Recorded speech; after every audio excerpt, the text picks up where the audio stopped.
വീറും വാശിയും വിവാദങ്ങളും നിറഞ്ഞ പ്രചാരണത്തിന് ശേഷം പോളിംഗ് ബൂത്തിലെത്തിയ പാലക്കാട് ആദ്യ മണിക്കൂറുകളിൽ മികച്ച പോളിംഗ് ആണ്.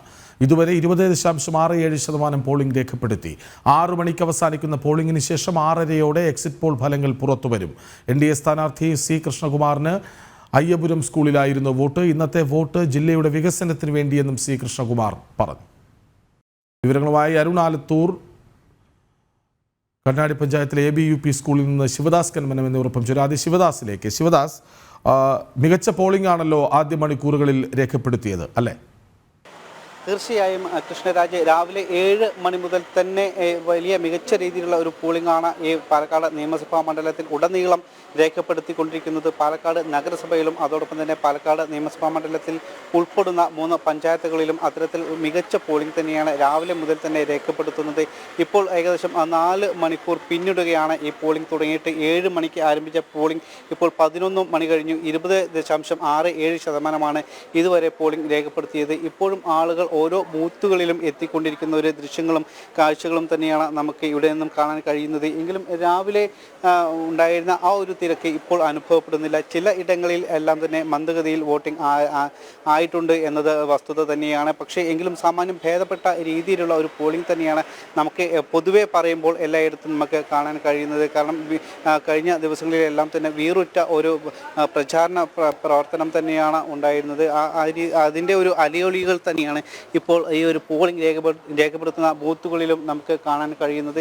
അത്തരത്തിലുള്ളൊരു ക്യൂ തന്നെയാണ് ഇപ്പോൾ പലയിടങ്ങളിലും കാണാൻ കഴിയുന്നത്. എങ്ങനെയുണ്ട് ഒരു രാഷ്ട്രീയ പാർട്ടിയുടെ ഒരു പ്രചാരണമൊക്കെ എങ്ങനെ ഉണ്ടായിരുന്നത്? ഒരു രാഷ്ട്രീയ ചൂടൊക്കെ ഉണ്ടായിരുന്നു? നല്ല പ്രചരണമായിരുന്നു. എല്ലാവരും 3 പേരും നല്ല വാശിയോടെ ഓടിയായിരുന്നു പ്രചരണം. രാഷ്ട്രീയ കാലാവസ്ഥ വളരെ മികച്ചതായിരുന്നു എന്ന് പറയുന്നത്. എങ്ങനെ ഒരു പിന്നെ ഇവിടെ ആര് ജയിക്കണം എന്നാണ്, അതായത് ഏത് ഒരു വികസനം വോട്ടാക്കി മാറ്റണ്ടേ? ആര് ജയിക്കുന്നത് പറയാൻ പറ്റില്ല, അത്രയും ശക്തമായിട്ടാണ് പ്രചരണം. വളരെ ശക്തമായ രീതിയിലുള്ള ഒരു പ്രചാരണമാണ് നടക്കുന്നത്. എപ്പോൾ വന്നതാണ് പോളിംഗ് ഒക്കെ? നല്ല രീതിയിൽ തന്നെ നടക്കും. നല്ല രീതിയിൽ തന്നെ നടക്കും. എപ്പോൾ വന്നതാണ്? ജസ്റ്റ് വന്നേ ഉള്ളൂ. എന്തായാലും പോളിംഗ് മികച്ച രീതിയിൽ തന്നെയാണ് നടക്കുന്നത്. രാഷ്ട്രീയം എങ്ങോട്ട് ആര് ജയിക്കും എന്നത് കൃത്യമായി പറയാൻ കഴിയില്ല. കാരണം അത്രയ്ക്കും വീറുറ്റ ഒരു പോരാട്ടമാണ് നടന്നിരുന്നത്. ചെറിയ ഒരു വോട്ടിൻ്റെ ഭൂരിപക്ഷത്തിന് മാത്രമായിരുന്നു കഴിഞ്ഞ തവണ UDFൻ്റെ സ്ഥാനാർത്ഥി വിജയിച്ചത്. അതുകൊണ്ട് തന്നെ ഇത്തവണ കൃത്യമായി ആര് ജയിക്കും എന്ന കാര്യത്തിൽ പറയാൻ കഴിയില്ല. അതുതന്നെയാണ് ഇപ്പോൾ ഇവിടെ വോട്ട് രേഖപ്പെടുത്താൻ എത്തിയവരും പറയുന്നത്. കാരണം ഇത് രാഷ്ട്രീയ കാലാവസ്ഥ എങ്ങോട്ട് പോകും, ഈ പാലക്കാടൻ കാറ്റ് ആർക്ക് അനുകൂലമാകും എന്നത് പറയാൻ കഴിയില്ല എന്ന് തന്നെയാണ് ഇപ്പോൾ ഈ ഒരു പോളിങ്ങിന് വേണ്ടി വോട്ട് രേഖപ്പെടുത്താൻ വേണ്ടി കാത്തു നിൽക്കുന്നവരും പറയുന്നത്. കാരണം അത്രയ്ക്കും വീറുറ്റ ഒരു പ്രചാരണം തന്നെയാണ് കഴിഞ്ഞ ദിവസങ്ങളിലെല്ലാം തന്നെ ഈ പാലക്കാട് നിയമസഭാ മണ്ഡലത്തിൽ ഉടനീളം കണ്ടത്. ടൈറ്റായ വളരെ ഇഞ്ചോടിഞ്ച് നടക്കുന്ന ഒരു പോരാട്ടം കൂടിയാണ്. വളരെ മണിക്കൂറിൽ 21% പോളിംഗ് രേഖപ്പെടുത്തുകയാണ്. അതിനർത്ഥം ഈ വീറും വാശിയും നിറഞ്ഞു നിന്ന പ്രചാരണം എല്ലാവരെയും പോളിംഗ് ബൂത്തിൽ എത്തിച്ചേ മതിയാകൂ എന്ന തരത്തിലുള്ള പ്രചാരണമാണ് അവിടെ നടന്നത് എന്നതിൻ്റെ തെളിവ് കൂടിയല്ലേ? അതായത് മത്സരത്തിൻ്റെ ആവേശം വ്യക്തമാക്കുന്നു വോട്ടിംഗ് ദിനത്തിലെ ആദ്യ മണിക്കൂറുകൾ. തീർച്ചയായും നമുക്കറിയാം, ഈ ദൃശ്യങ്ങളിലെല്ലാം തന്നെ നമുക്ക് അത് കാണാൻ കഴിയും. കൃത്യമായി തന്നെ നമുക്ക് അത് കാണാൻ കഴിയും. വളരെ പ്രായമുള്ള ആളുകളടക്കം വോട്ട് രേഖപ്പെടുത്താനായി ഇവിടെ എത്തിയിട്ടുണ്ട്. അതിനർത്ഥം ഈ പോളിംഗ് ആരും മാറി നിൽക്കുന്നില്ല എന്ന് തന്നെയാണ്. കാരണം പ്രായമായ ആളുകളും അതോടൊപ്പം തന്നെ ഭിന്നശേഷിക്കാരായ ആളുകളടക്കം ഇവിടേക്ക് വോട്ട് രേഖപ്പെടുത്താൻ വേണ്ടി ഓരോ ബൂത്തുകളിലും എത്തുന്നുണ്ട് എന്നത് വളരെ ശ്രദ്ധേയമായ ഒരു കാര്യം തന്നെയാണ്. അത്തരത്തിലുള്ള സംവിധാനങ്ങളും അവർക്ക് വേണ്ടി വോട്ട് ചെയ്യാനുള്ള എല്ലാ സംവിധാനങ്ങളും ഇവിടെ സജ്ജീകരിച്ചിട്ടുണ്ട് എന്നത് ശ്രദ്ധേയമായ ഒരു കാര്യം തന്നെയാണ്. കാരണം ഭിന്നശേഷിക്കാർക്ക് വേണ്ടി പ്രത്യേക റാമ്പുകൾ ഉണ്ടാക്കിയിട്ടുണ്ട്. അതുപോലെ തന്നെ കുടിവെള്ള സൗകര്യവും മറ്റ് ശൗചാലയവും അടക്കമുള്ള മറ്റ് സംവിധാനങ്ങളും സൗകര്യവും എല്ലാം തന്നെ ഇവിടെ ഒരുക്കിയിട്ടുണ്ട് എന്നത് വളരെ പ്രധാനപ്പെട്ട ഒരു കാര്യം തന്നെയാണ്. കാര്യമായി ഇതുവരെ അനിഷ്ട സംഭവങ്ങളൊന്നും തന്നെ റിപ്പോർട്ട് ചെയ്തിട്ടില്ല. ചില സ്ഥലങ്ങളിൽ സാങ്കേതികമായ ചില തടസ്സങ്ങൾ ഉണ്ടായിട്ടുണ്ട്. നമുക്കറിയാം, ഇടതുപക്ഷ സ്ഥാനാർത്ഥിയായ ഡോക്ടർ P സൈനിൻ വോട്ട് രേഖപ്പെടുത്താൻ എത്തിയ ബൂത്തിൽ അദ്ദേഹത്തിന് വോട്ട് രേഖപ്പെടുത്താൻ കഴിഞ്ഞിരുന്നില്ല. രാവിലെ 7 മണിക്ക് വോട്ട് ചെയ്യും എന്നാണ് അറിയിച്ചിരുന്നത്. ആ രീതിയിൽ തന്നെ 7 മണിക്ക് മുൻപ് അവിടെ അദ്ദേഹം വോട്ട് ചെയ്യാൻ ട്രൂ ലൈൻ പബ്ലിക് സ്കൂൾ അവിടേക്ക് എത്തിയിരുന്നു. പക്ഷേ ആ സമയത്ത് അവിടെ വോട്ട് മെഷീൻ ചെറിയ തകരാറിലായി. അതോടെ അദ്ദേഹത്തിന് അവിടെ വോട്ട് ചെയ്യാൻ കഴിഞ്ഞിട്ടില്ല. പിന്നീട് ഉച്ചയ്ക്ക് ശേഷം വോട്ട് ചെയ്യുമെന്നാണ് അറിയിച്ചിരിക്കുന്നത്. ഇപ്പോൾ ഏറ്റവും ഒടുവിലായി നമുക്ക് ലഭിക്കുന്ന വിവരം പിരായിരി പഞ്ചായത്തിൽ ഇത്തരത്തിലൊരു വോട്ടിംഗ് മെഷീന് യന്ത്ര തകരാർ ഉണ്ടായിട്ടുണ്ട്. അവിടെ ഇപ്പോൾ അത് സാങ്കേതികമായി തന്നെ പരിഹരിച്ചുകൊണ്ടിരിക്കുകയാണ് എന്നാണ് മനസ്സിലാക്കാൻ കഴിയുന്നത്. സാങ്കേതികമായി ഇക്കാര്യങ്ങളെല്ലാം തന്നെ പരിഹരിക്കുന്നതിന് വേണ്ടി 2 എഞ്ചിനീയർമാരാണ് ഈ മണ്ഡലത്തിൽ ഉള്ളത്. അവർ ഇതിനു വേണ്ടി മാത്രം നിയോഗിക്കപ്പെട്ടതാണ്. പക്ഷേ നിലവിൽ മറ്റ് രീതിയിലുള്ള അനിഷ്ട സംഭവങ്ങളോ ഒന്നും തന്നെ കാര്യമായി റിപ്പോർട്ട് ചെയ്തിട്ടില്ല. അതോടൊപ്പം തന്നെ ഇത്തരത്തിലുള്ള വലിയ രീതിയിലുള്ള ഒരു പ്രതിസന്ധി എവിടെയും ഉണ്ടായിട്ടില്ല. ചെറിയ രീതിയിൽ ഇത്തരത്തിൽ യന്ത്ര തകരാറുകൾ ഉണ്ടായിട്ടുണ്ടെങ്കിലും അത് വലിയ രീതിയിൽ തന്നെയാണ്, വളരെ പെട്ടെന്ന് തന്നെ അത് പരിഹരിക്കുന്നുണ്ട്. എങ്ങനെയുണ്ട് ഇവിടുത്തെ ഒരു രാഷ്ട്രീയ കാലാവസ്ഥ? ഇപ്പം നേരത്തെ എത്തിയോ വോട്ട് ചെയ്യാൻ? നേരത്തെ എത്തി. ഒരു 10 മിനിറ്റ് കഴിയും. വലിയ ക്യൂ ഉണ്ടോ? ക്യൂ ഉണ്ട്, നല്ല ക്യൂ ഉണ്ട്. പെട്ടെന്ന് ചെയ്ത് പോവാന്ന് വിചാരിച്ച് നേരത്തെ വന്നതാണ്. പെട്ടെന്ന് തിരക്കുണ്ട്. എന്താണ് ഇവിടെ രാഷ്ട്രീയ ചൂടൊക്കെ എങ്ങനെയാണ്? അതെന്താ നമ്മൾ പറയാ, അത് പ്രചാരണമൊക്കെ എല്ലാ സ്ഥാനാർത്ഥികളും നല്ല, എല്ലാവരും നല്ല പ്രചാരണമാണ്. നമുക്ക് നന്നായിട്ട് വികസനങ്ങളൊക്കെ ചെയ്യുന്ന ആള് വരണം എന്നുള്ള ആഗ്രഹമാണ്. അങ്ങനെയുണ്ട്, നല്ല വികസനം ചെയ്യുന്ന ആള് വരണമെന്നുണ്ട്. ഈ പഞ്ചായത്തിൽ തന്നെ നമ്മളൊക്കെ വന്നപ്പോൾ പല സ്ഥലത്തും റോഡുകളില്ലാത്ത പ്രശ്നവും കുടിവെള്ളത്തിന് പ്രശ്നവും അതൊക്കെ പരിഹരിക്കപ്പെടും, നേരാകണമെന്നുണ്ട്. അപ്പോൾ വോട്ട് ചെയ്യുന്ന ആരാ വരുന്നത് പറഞ്ഞാൽ അവര് നേരാക്കും.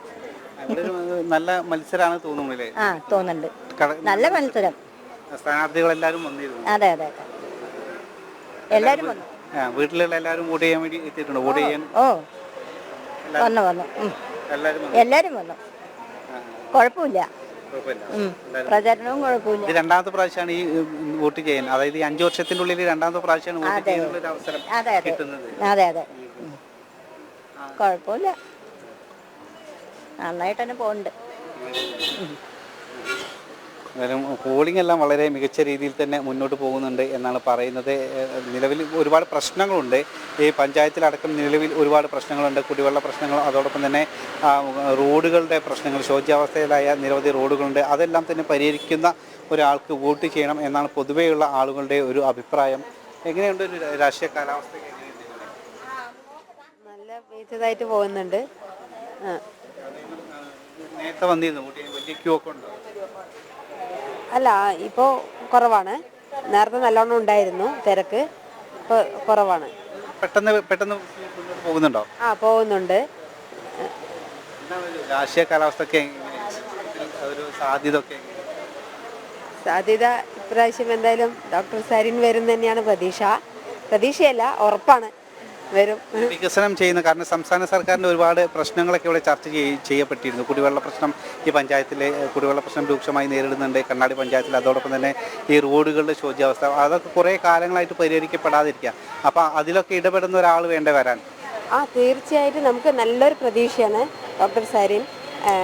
അപ്പോൾ എല്ലാ വികസനങ്ങൾക്കും ഒരു പരിഹാരം ഉണ്ടാവുമെന്നുള്ളത് തന്നെയാണ് വിശ്വാസം. അല്പം മുമ്പ് വലിയ ആത്മവിശ്വാസം പ്രകടിപ്പിച്ചുവല്ലോ NDA സ്ഥാനാർത്ഥി. അതായത് ഇന്ന് നിങ്ങൾ വോട്ട് ചെയ്യുന്നത് ജില്ലയുടെ വികസനത്തിന് വേണ്ടിയാണ് എന്ന് ആത്മവിശ്വാസത്തോടെ, വളരെ പ്രതീക്ഷയോടെ പ്രതികരിച്ചല്ലോ സി കൃഷ്ണകുമാർ. അദ്ദേഹം എന്തൊക്കെയാണ് പറഞ്ഞത്? തീർച്ചയായും നമുക്കറിയാം, പാലക്കാടിൻ്റെ ഒരു രാഷ്ട്രീയ കാലാവസ്ഥയും അതോടൊപ്പം തന്നെ നിലവിലെ രാഷ്ട്രീയ ചിത്രവും പരിശോധിക്കുകയാണെങ്കിൽ NDAക്ക് വളരെ അനുകൂലമായ ഒരു സാഹചര്യം തന്നെയാണ് ഇവിടെ ഉള്ളത്. അതുതന്നെയാണ് രാവിലെ വോട്ട് ചെയ്ത ശേഷം സി കൃഷ്ണകുമാറും പറഞ്ഞത്. അതായത് ഇവിടെ നിലവിൽ മറ്റ് 2 മുന്നണികളെ സംബന്ധിച്ചും നിലവിൽ ഒരുപാട് പ്രശ്നങ്ങൾ പാർട്ടിക്കുള്ളിൽ തന്നെ ഉണ്ട്. അതോടൊപ്പം തന്നെ നിലവിലുള്ള വികസന പ്രശ്നങ്ങളും വികസന കാര്യങ്ങളും മാത്രം ചർച്ചയ്ക്കെടുക്കുകയാണെങ്കിൽ അത് സ്വാഭാവികമായും NDAക്ക് അനുകൂലം തന്നെയാണ് എന്നാണ് അദ്ദേഹം പറഞ്ഞത്. കാരണം ഈ ഒരു മാസത്തോളം നീണ്ടുനിന്ന, 1 മാസത്തിൽ കൂടുതലായി നിലനിന്ന ഈ ഒരു പ്രചാരണ സമയത്ത് വികസനം മാത്രം അജണ്ടയാക്കിയുള്ള ഒരു പ്രചാരണമാണ് NDA സ്ഥാനാർത്ഥിയുടെ ഭാഗത്തു നിന്നും ഉണ്ടായത്. അതുതന്നെയാണ് ഈ അവസാന നിമിഷത്തിലും അദ്ദേഹം ആത്മവിശ്വാസം പ്രകടിപ്പിച്ചത്. കാരണം അതെല്ലാം തന്നെ വോട്ടായി മാറും എന്ന് അദ്ദേഹം പറയുന്നു. കാരണം നമുക്കറിയാം, നേരത്തെ പാലക്കാട് നഗരസഭയുടെ വൈസ് ചെയർമാൻ കൂടിയായിരുന്നു NDA സ്ഥാനാർത്ഥിയായ സി കൃഷ്ണകുമാർ. അന്ന് അക്കാലയളവിൽ തന്നെ നിരവധി വികസന പ്രവർത്തനങ്ങൾ ജനങ്ങൾക്ക് മുൻപിൽ നേരിട്ട് കാണിച്ചു കൊടുത്തു. അത്തരത്തിൽ കൃത്യമായി വികസനത്തോടൊപ്പം ചലിച്ച ഒരു വ്യക്തി കൂടിയാണ്. മാത്രമല്ല, അദ്ദേഹം ഈ പാലക്കാട് ജനിച്ചു വളർന്ന ഒരു വ്യക്തിയാണ്.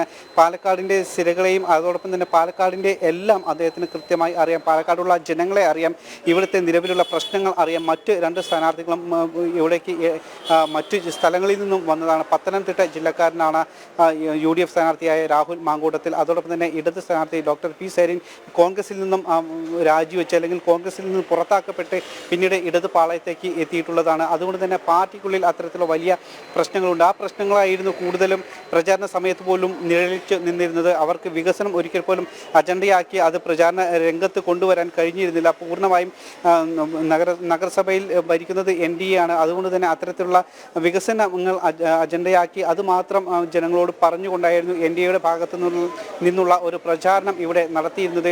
അത് വോട്ടായി മാറും എന്ന ശുഭപ്രതീക്ഷയിൽ തന്നെയാണ് NDA ക്യാമ്പ് ഉള്ളത്.